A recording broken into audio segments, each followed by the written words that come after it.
de ma vie. En toi j'ai trouvé le salut. Bonsoir. Incline la tête. Reçois, oh Dieu, l'adoration. Père, Père, tu es Dieu et il n'y en a point d'autre. Je te remercie pour ce moment merveilleux, Père. Je te remercie pour tes enfants que tu as menés ici pour écouter ces choses. Je te remercie, au Père de gloire, pour ceux qui écouteront encore. Je sais, au Dieu de gloire, que ton esprit, au Dieu, sur beaucoup. Et que beaucoup saisiront au mieux ce que je parlerai maintenant par toi. Car c'est toi qui l'as dit. Et c'est toi qui l'as montré. Je prie au Dieu de gloire que tu me donnes la langue facile pour déployer cela. Et je prie au Dieu de gloire que si je ne le dis pas de cette façon-là, Père, que toi-même tu donnes l'explication. Au nom de Jésus-Christ. Je te remercie pour ta miséricorde et pour ta grâce pour nous. Pour moi particulièrement, Père de gloire, car je n'en suis pas digne. Mais tu es le Dieu qui fait miséricorde à qui tu veux. Merci, Père de gloire, pour ta grâce immense. Merci au Dieu de gloire. Il n'y a que des actions de grâce, Père de gloire, que nous pouvons donner. Sois exalté d'éternité. Ta majesté, ô Dieu de gloire, est élevée. Et nous le saurons, Père, par nos vocabulaires, te dire combien tu es grand, combien tu es merveilleux pour nous. Reçois, ô Père, de nos lèvres, tout simplement les actions de grâce, Père, au nom de Jésus-Christ, notre Seigneur et Sauveur. Amen. Amen. Merci d'être venu. Merci pour la soirée. Merci pour tout. Que Dieu vous bénisse. Amen.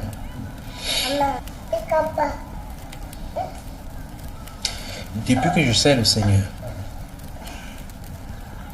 s'il y a un message où il faut à jamais considérer et prendre au sérieux, c'est ce qu'il va dire maintenant en quelques mots. Vous êtes prêts? Et je ne sais pas si pourquoi Dieu a voulu que toi de la France et toi du Canada, vous soyez là pour écouter ça. Et je crois que vous êtes des types de représentations qui pourraient faire à ce que des personnes puissent saisir cela. Vous voulez enregistrer? Mais mettez ici comme ça, vous allez enregistrer.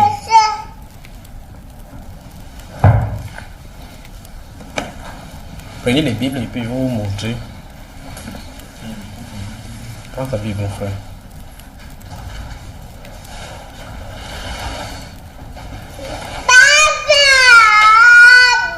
En attendant, on prend évêque Amour en ta présence, d'accord? C'est dans sa présence que tout se passe, d'accord?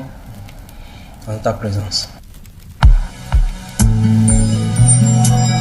En ta présence, tu me remplis de joie, de ton esprit, devant ta face.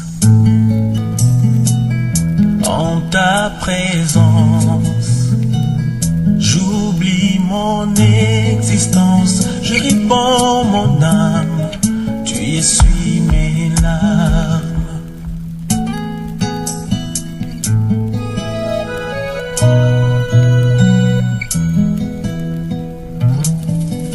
Je contemple ta splendeur, ta beauté, ta grandeur. Dans ton sanctuaire, Seigneur, je trouve mon bonheur. Devant ta face, j'oublie les aiguilles de la montre qui tourne, loin des choses importantes de ce monde.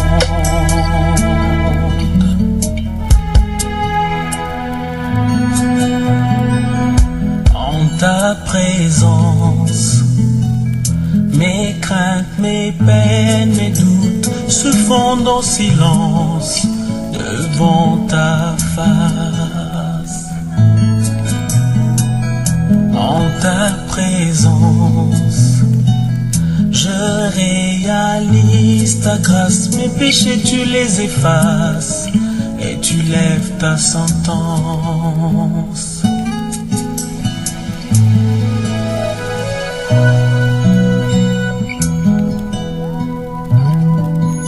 Je contemple ta splendeur, ta beauté, ta grandeur.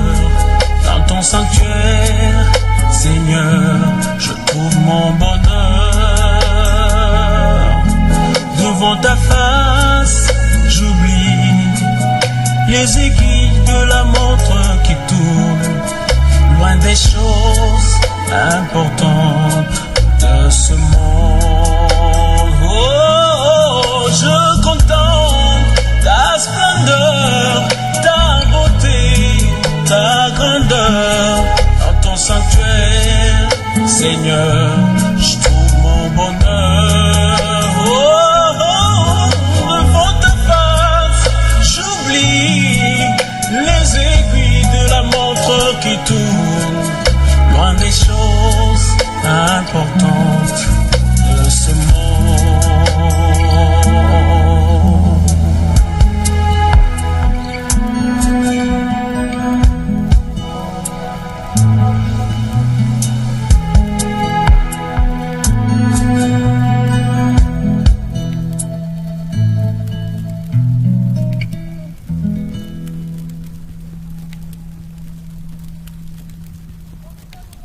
Voilà, voilà.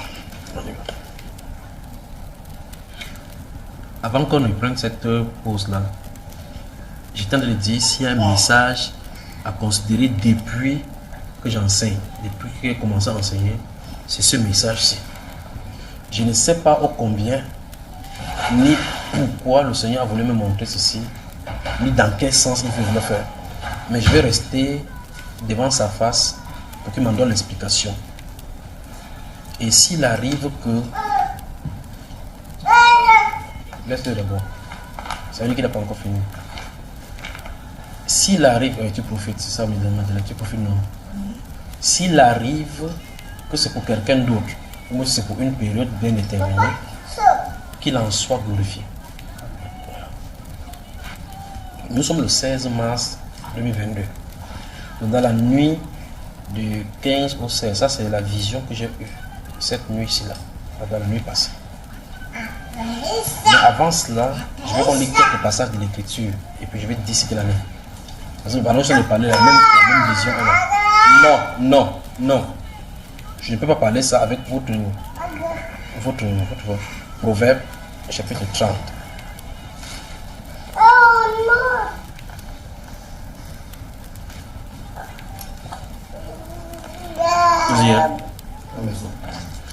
Verset 5 et 6, mon frère. Non. Verset 5 et 6. Oui, à haute voix. Toute parole de Dieu est éprouvée.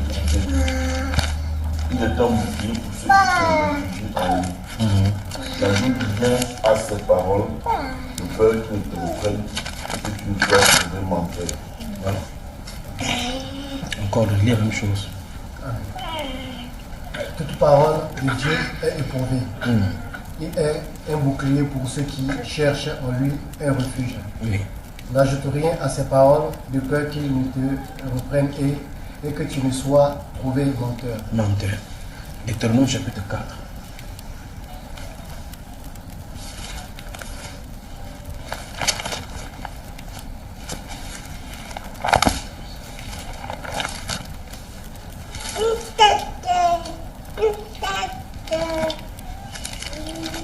Vas-y, hein.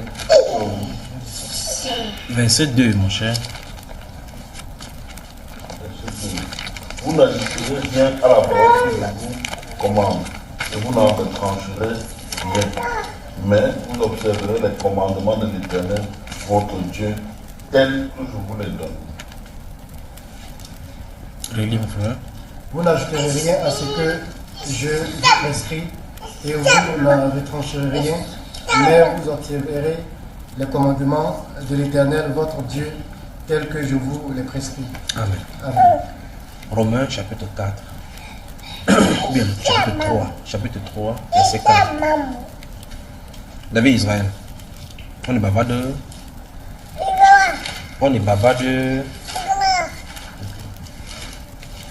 je dis Romains là, c'est le troisième qu'on est en train de lire. Romains chapitre 4. Chapitre 3, verset 4.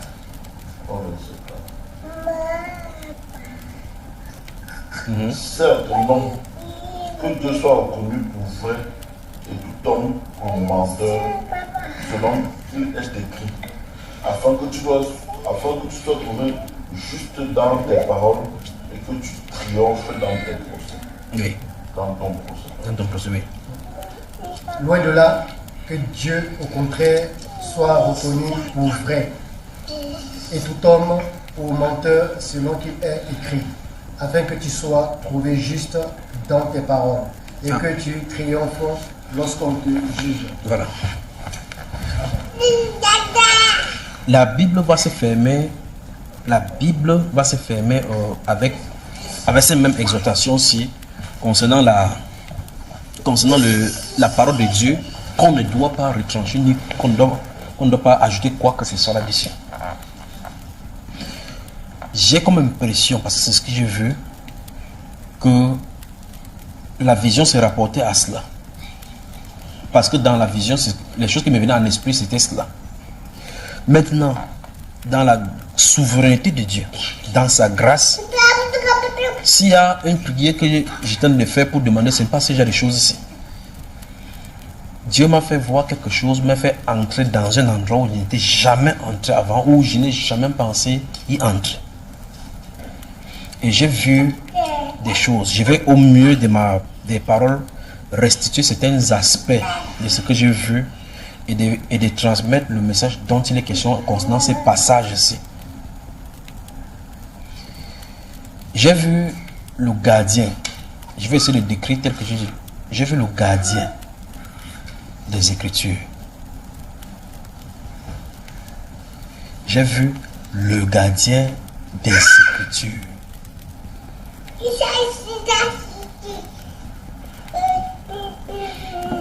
Que dis-je? J'ai vu le justicier des Écritures. Comment on dit ça? J'ai vu le patriarche, le conservateur des Écritures. Il était revêtu de la sacralité. Il était revêtu de la sacralité. Je l'ai vu. Dieu m'a fait grâce. C'est une immense grâce. Une immense grâce parce que dans le moment où je suis en train de traverser par là, ce n'est pas quelque chose que je mérite même voir. Mais Dieu, dans sa souveraineté, m'a permis de voir ça cette nuit-ci. Je suis quitté dans cette vision avec les actions de grâce. Mais dans ces actions de grâce, il y a des interrogations et des avertissements pour certains.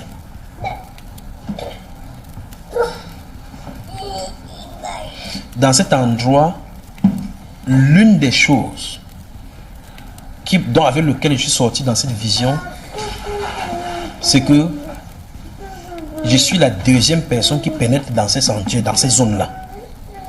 Il a dit qu'il y a une personne sur la terre qui a écrit quelque chose concernant ce domaine-ci.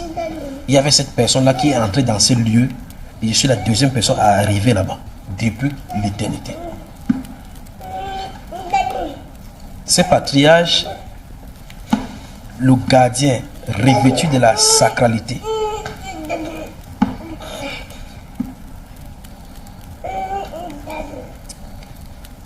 il préserve l'authenticité des dires des Saintes Écritures.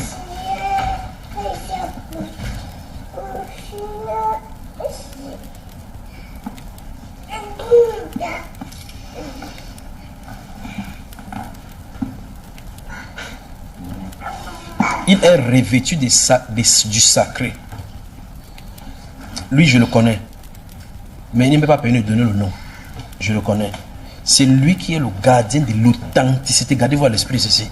Il est chargé de garder l'authenticité des Saintes Écritures. Père, que ton nom soit glorifié dans tout l'univers. Que ton nom soit glorifié dans tout l'univers. Seigneur, tu connais mes prières, tu connais mon cœur. Et tu connais, oh Dieu de gloire, que de telles choses ne pourraient venir dans mes pensées. Mais tu as permis dans ta souveraineté que je voie ces choses. Que ça serve pour ta gloire et pour ta gloire seule. Il est revêtu de sacralité, ce patriarche.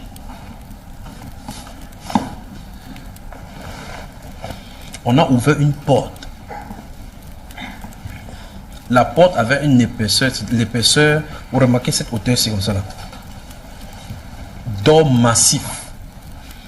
C'est pendant cette porte là s'ouvre. Dès qu'on ouvre, tu vois la partie qui était incrustée. Quand ça tourne comme ça, tu vois vraiment que c'est épais. C'est vraiment épais comme ça. Et on est entré dans cette dimension-là, dans cet endroit-là, dans cette zone-là. Où toutes les écritures qui sont écrites dans la Bible sont représentées là-bas. Vous avez vu votre Bible comme là.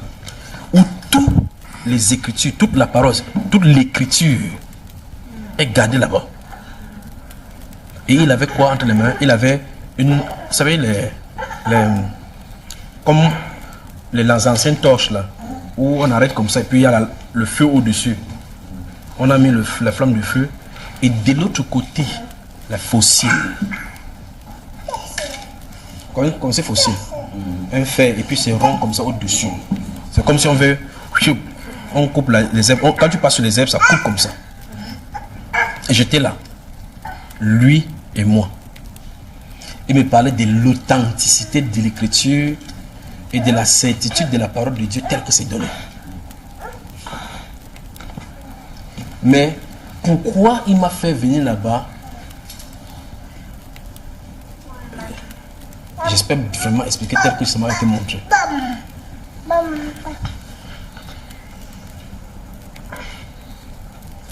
Les gens ont semé des choses de la parole, dans la prédication qui n'étaient pas issues de là-bas. Les gens ont mis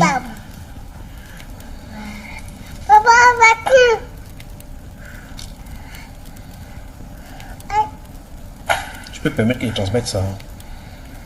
Tu peux permettre qu'il transmette ce message.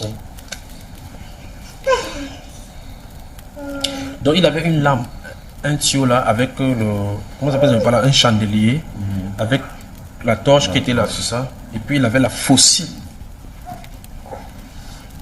Ce que j'ai remarqué, c'est que l'écriture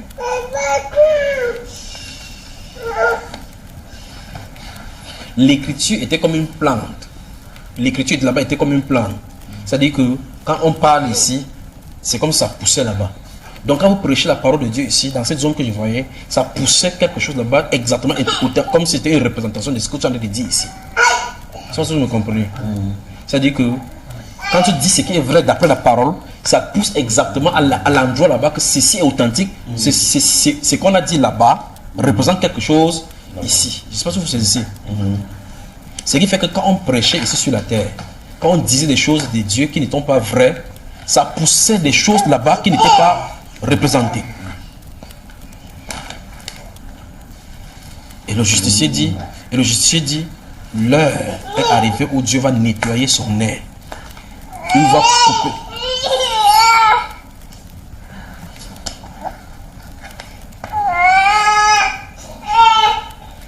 Porte-le. Et puis tu le flattes.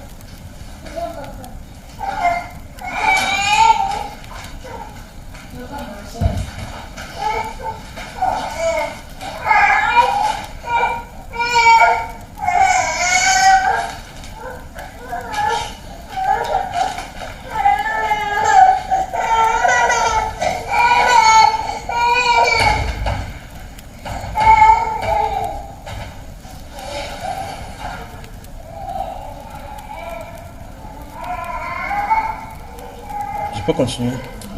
Donc je disais, dans cette zone-là, c'est une zone impénétrée depuis. Il est là, le sacré, le préservateur du sacré. Et quand il entre dans cet endroit-là, il me montre les plantes paroles. Donc, les plantes sont des semences. Les paroles sont des semences.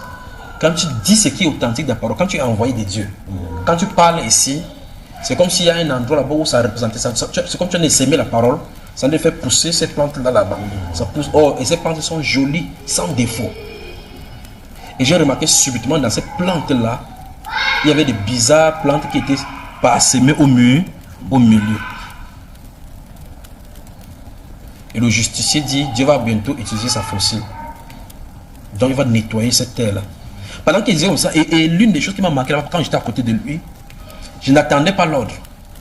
C'est-à-dire, j'étais tellement courroucé du fait que je vois comment les plantes sont parfaites ici et que subitement les plantes, donc pendant qu'il me montrait, je vois comment quelque chose pousse là-bas, je prends la matière, je ne sais pas où la matière sortait, j'ai débroussé. Normalement quand il partait au champ, je n'aimais pas que quand ils débroussent le champ, tu vois les racines. Parce qu'il y a souvent des gens qui coupent les herbes tout au-dessus. Et puis quand tu passes là, tu vois le reste qui peut vous couper le pied. Ça peut piquer le pied. Donc quand moi, je débroussais souvent, je mettais il y a le crochet là, je coupe à la racine au point où tu vois ça sort là. Je mets quand je débrousse l'endroit, quand tu passes, c'est comme s'il n'y avait jamais d'herbe. Même s'il y a n'importe quel, j'enlevais. Donc j'ai commencé à couper là-bas, couper vraiment la racine. Il ne faut pas que ces choses se poussent encore, que la racine s'y repousse ici. Et le justicier, le gardien de la tradition dit, il y a beaucoup de choses sur la terre où les gens ont semé de la parole qui n'est pas authentique, qui ne vient pas de Dieu. Beaucoup de doctrines infiltrent le milieu chrétien. Vous comprenez? Et donc, nous sommes à une ère où beaucoup de choses vont arriver au prédicateur. Parce que la fossile est mise.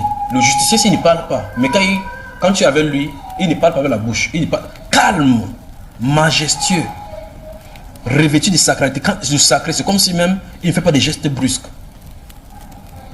Donc quand tu le vois, ces efforts qu'il a portés sur lui imposent la sacralité. Il dit bien, c'est le dépôt de la sacralité. Il était revêtu du sacré. Cette zone-là, c'était comme une zone préservée. Comme par exemple, on dit, il y a des zones vertes où les gens n'entrent pas n'importe comment ou quoi. Cette zone-là. Et puis il dit, mais pas avec la bouche, parce que c'est en esprit. Il dit, tu es la deuxième personne qui soit pénétrée ici depuis l'éternité. Il dit qu'une personne est sur la terre et ce lieu-ci lui a été montré. Quand il était dans cette vision-là, l'un des défis pour moi, c'est que je retrouve cette personne-là sur la terre. Mais il m'a dit, parce que cette personne-ci est dans les Saintes Écritures, on m'a parlé de son livre, et là j'ai compris qu'il était, pourquoi Dieu lui avait montré telle chose dans les Saintes Écritures, où on est dans les prophètes. Revêtu de sacralité. Justicier. Celui qui garde l'authenticité des Écritures, préserve les Écritures. Et donc, par là, le Saint-Esprit voulait me parler directement à moi, que je ne dois pas laisser que quelqu'un introduise quoi que ce soit dans les enseignements que je suis en train d'enseigner. Tu vois ça? Tu vois? Donc j'étais là en regardant, je dis mais, parce que tout ce qu'il avait prêché, j'ai remarqué là-bas que les plantes étaient bien vertes. Vous pouvez voir ces choses-là. Une plante, il y a un style de vert léger. Quand il parle de vert, couleur verte, comme les plantes sont vertes, c'est vert totalement, mais léger. Les plantes sont fines. C'est un peu comme une canne où si vous coupez, il y a le liquide à l'intérieur, comme si c'était transparent. Joli, c'était joli et harmonique. Et subitement, je vois des plantes bizarres se faufiler là-bas. J'étais vraiment curieux. J'ai dit, mais pendant qu'il parle, avant qu'il ne parle, je faisais fou. J'avais même peur de le couper là-bas. Mais on était dans une dimension où il ne sentait pas, ça ne le dérangeait pas, il n'esquivait pas. C'est-à-dire que c'est pas comme si les herbes peuvent couper et lui faire quelque chose. Il était calme. Il me laissait faire. Je coupe le plus bas, je dis, mais d'où celui-ci sort? Je coupe pas si, d'où est-ce que celui-ci sort? Le Saint-Esprit me reprochait de ne pas laisser quelqu'un introduire un autre enseignement.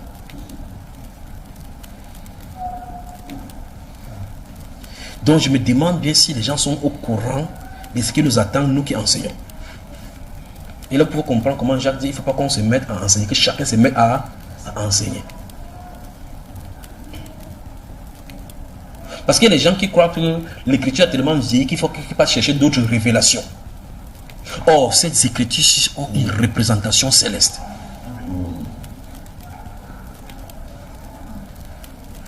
C'est-à-dire que, remarquez bien que ce qui a été donné à Israël, on dit qu'elle soin de faire d'après le modèle qui est en haut.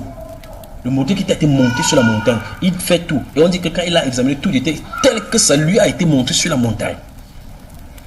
Quand quelqu'un prend n'importe quoi, vous voyez au milieu chrétien, on dit n'importe quoi, les gens croient parce que c'est le pasteur qui a dit. Et mon grand frère a dit qu'on ne parle pas au-delà de ce qui est écrit, c'est parce qu'il connaît ce qui est là-bas. Parce que tu passes la frontière que Dieu t'a assignée. Tu commences à traverser une frontière. Ce que tu portes là, ça t'engage. Et tu avances comme ça, Dieu ne te dira rien là-dessus.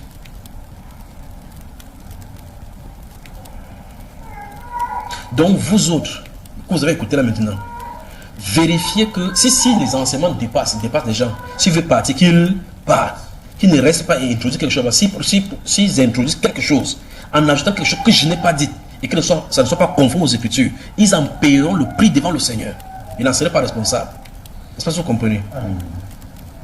Parce que je serai appelé en jugement par rapport à ce qu'il a enseigné.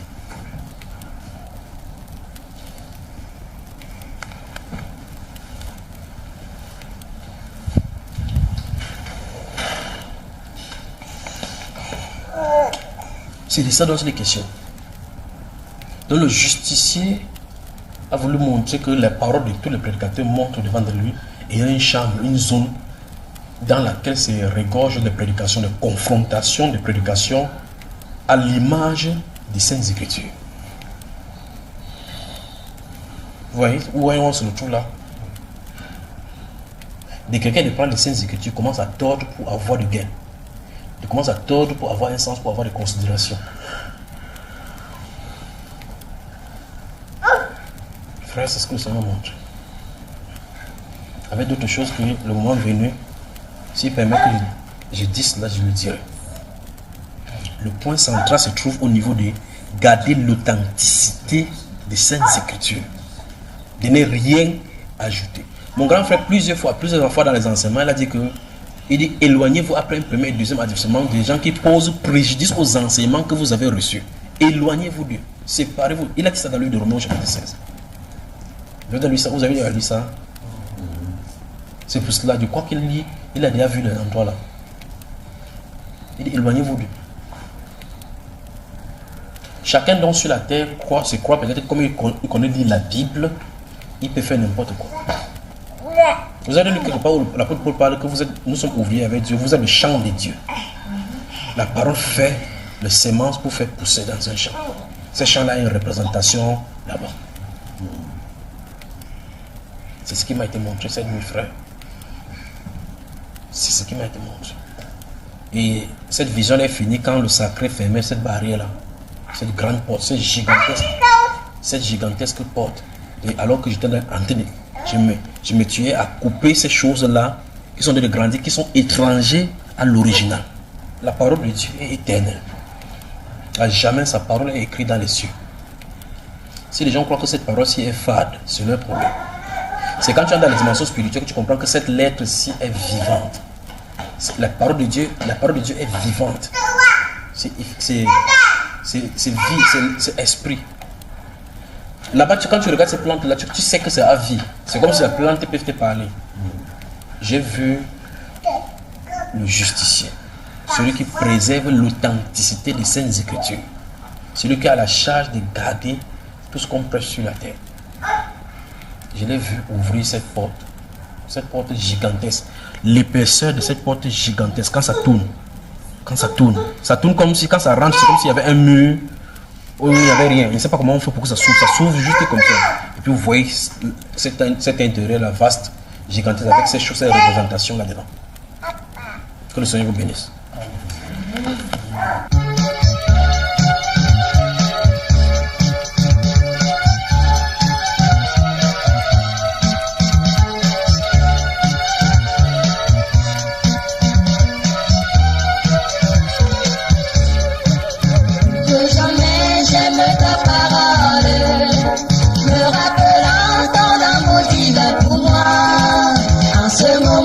Je me rends coupable. Pardonnez la veine à me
ce moment.